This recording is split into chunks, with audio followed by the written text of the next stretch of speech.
Oi, gente, tudo bem com vocês? Beijo no coração de todo mundo, namastê. Gratidão mais uma vez a esse dia lindo, a vocês estarem aqui assistindo o vídeo. Grato por existirem, grato por existirem em minha vida ou existir, e por eu existir também, né? Grato por tudo, né? Eu tenho um sonho, tá, gente? Eu quero compartilhar isso aqui que a gente vai falar em muitos vídeos. Então eu tenho um sonho e acredito numa fraternidade universal, né? Onde nós, como humanos, olha que sonho que sol gostoso que bateu em mim agora, olha que sonho, né?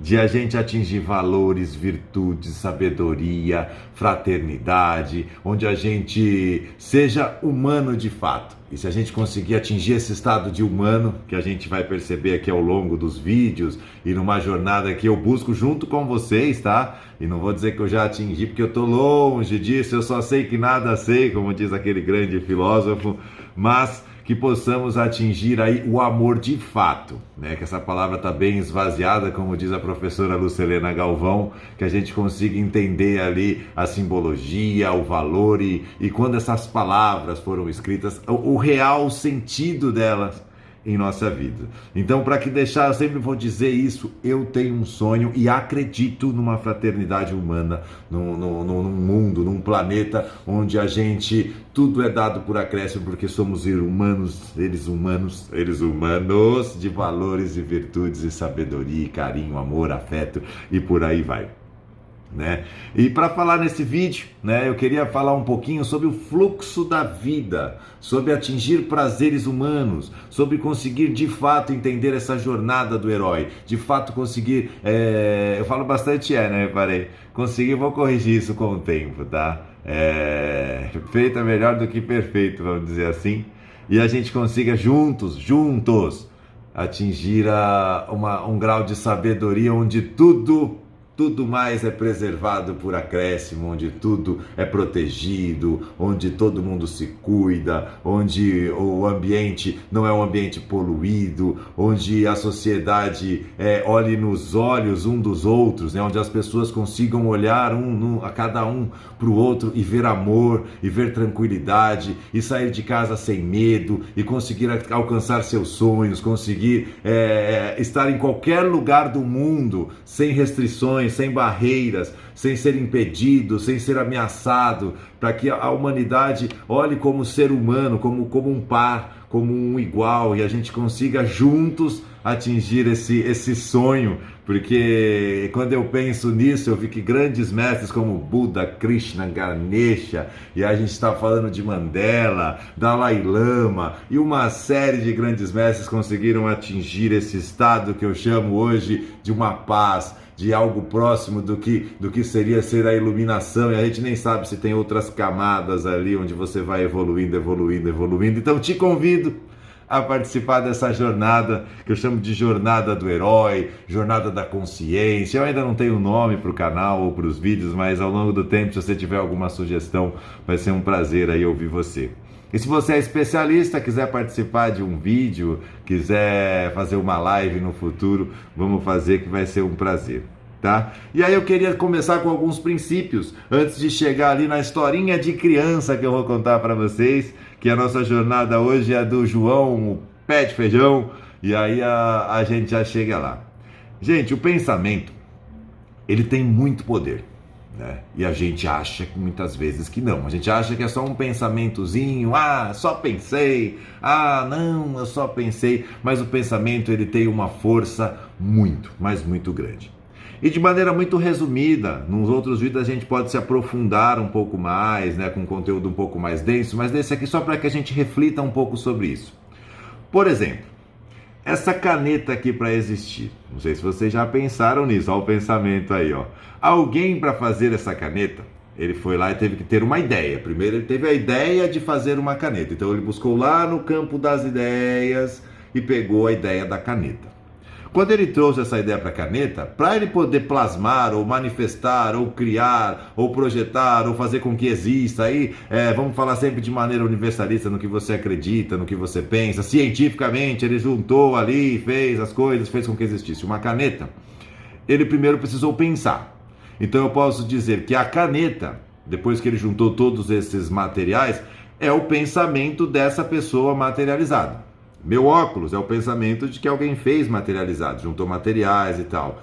Esse prédio, esse hotel que eu estou aqui no Rio de Janeiro gravando esse vídeo para vocês, é um pensamento de alguém materializado. As ruas é o pensamento de alguém materializado. A antena, o avião que passa. E como que eu posso imaginar, né, que outras coisas não são pensamentos materializados, né, que vieram do acaso? Então tudo, gente, tudo que existe no universo, na minha concepção hoje, são pensamentos materializados. Porque matéria por si só não produz eventos. Então, por exemplo, se eu deixasse lá esse negócio aqui, o material da caneta, tudo separado, ele não ia do nada,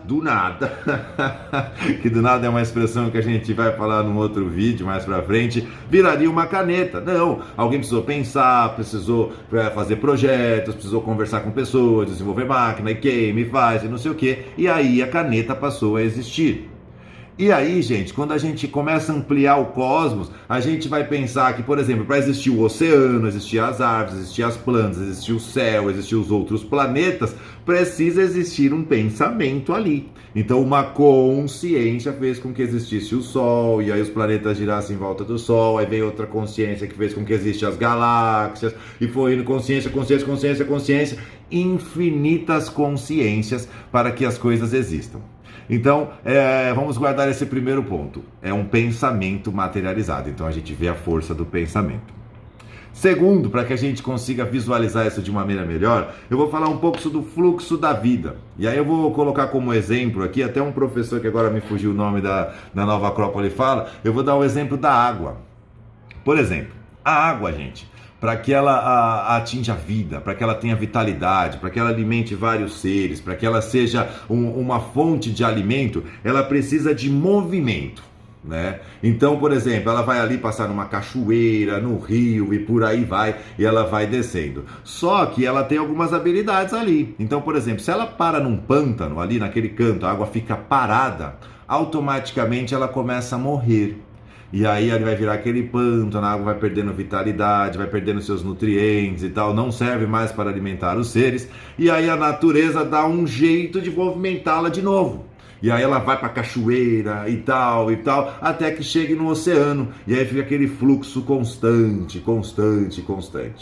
E aí que é a gente chama da plenitude do oceano, né? Mas mesmo assim, de vez em quando ele vem nas encostas e bate, e aí faz com que se movimente, aí tem maremoto e uma série de coisas para atingir mais vitalidade. E aí a água continua valendo. Só que ela tem uma habilidade muito interessante, que é a que a gente fala quando ela evapora. Então, quando ela evapora, ela toca os céus. Gravem isso, ela vai evaporar e vai tocar ali os céus. Que aí num vídeo anterior, se vocês quiserem dar uma olhada, eu falo dos prazeres inteligíveis, que é de você ir além, conseguir enxergar coisas que as pessoas não enxergam normalmente. Por exemplo, se você há, 50, 100 anos atrás dissesse que ia existir um celular, a pessoa vai falar, não, você é doido, você viu além, você entende? Você conseguiu buscar ali no campo das ideias. Você falar que existiria o avião há 200 anos atrás, você fala, não, você é louco, mas ele conseguiu esse prazer inteligível.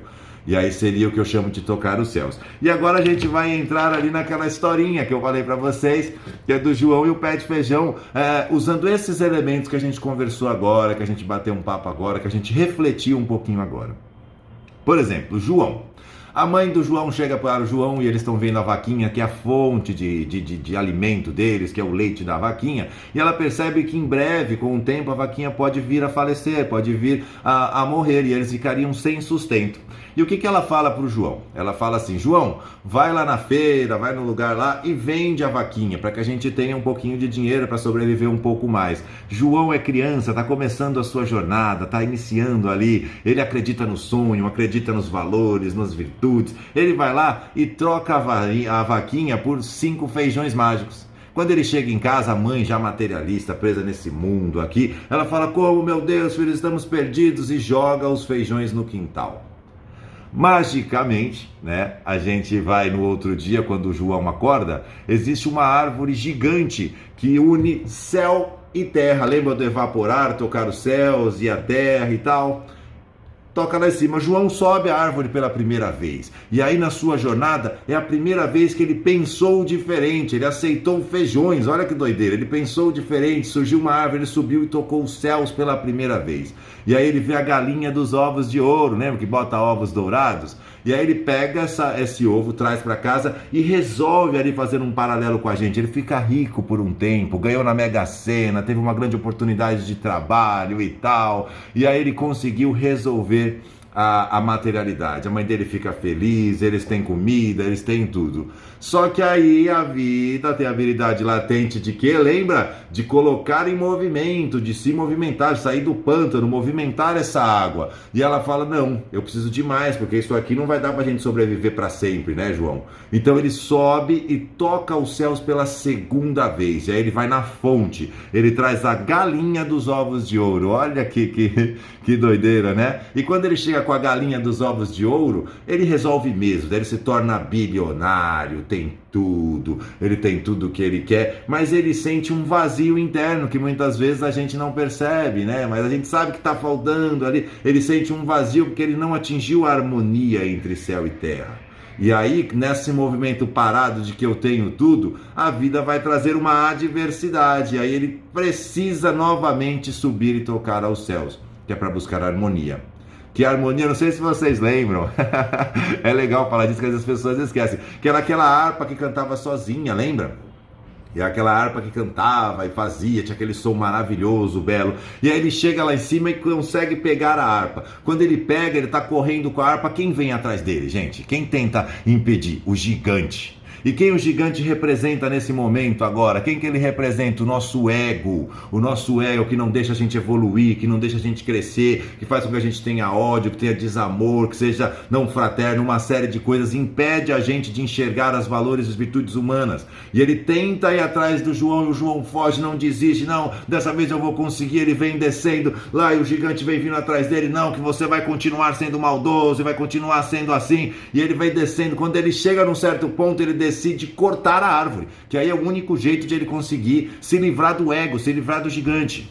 E aí ele vai lá e o que ele faz? Ele corta a árvore. E quando ele corta a árvore, ele entra em harmonia com o inteligível, ele entra em harmonia com os céus. Lembra da vaquinha, da galinha dos ovos de ouro e do ouro? Quando ele corta isso, ele une céu e terra. E aí daqui para frente, tudo que ele toca, ele não precisa mais da galinha, ele não precisa mais de nada. Tudo que ele tocar vai virar ouro. Porque ele fez a harmonia entre céu e terra. E aí, a partir de agora, ele vai conseguir ver com mais clareza os prazeres inteligíveis. Muito legal essa história, né? Eu pretendo trazer mais contos, mais histórias assim que mostram como o ser humano pode viver, como o ser humano pode atingir o seu ápice como ser humano, com valores, virtudes e sabedoria. E vamos tentar, gente, juntos aqui, né? Aplicar isso na nossa vida, porque não adianta nada a gente trazer isso de maneira só teórica, você vir ver aqui esse vídeo e não praticar, né? Eu sou filósofo, mas o que eu quero dizer assim de ser filósofo? Não o filósofo teórico, o filósofo que pensa, que lê vários livros, o filósofo que aplica na vida, sem pressa e sem pausa, com resiliência, testando todos os dias para ver se dá certo, para ver se funciona. Vou dar um exemplo rápido aqui. Uma vez, uma senhora chega num grande mestre, né, no Buda, vamos dizer assim, eu não lembro direito qual mestre que era, e ela pergunta para ele, fala assim, mestre, fala para o meu filho não comer mais doce. Aí ele fala assim, tá, eu vou dar esse conselho para ele, mas volta daqui uma semana. Aí ela vai para casa, tá vendo, meu filho? O grande mestre vai falar com você e aí você vai parar com esse negócio de comer doce. Aí ela volta uma semana depois, e aí, mestre, pensou alguma coisa para falar para ele? Daí ele, sim. Daí ele chega no menino e fala, menino, para de comer doce. Daí ela fica indignada, ela fala, mestre, só isso? Como assim? Você esperou uma semana para falar isso? Daí ele pega e diz, mas eu fiquei uma semana sem comer doce. Por isso que eu estou dizendo para ele, não coma mais doce.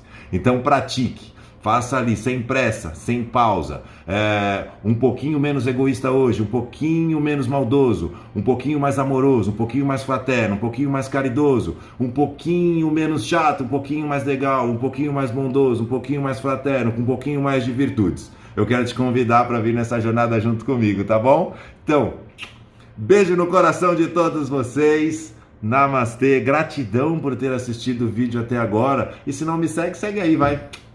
Beijo, gente. Tchau, tchau. Até mais.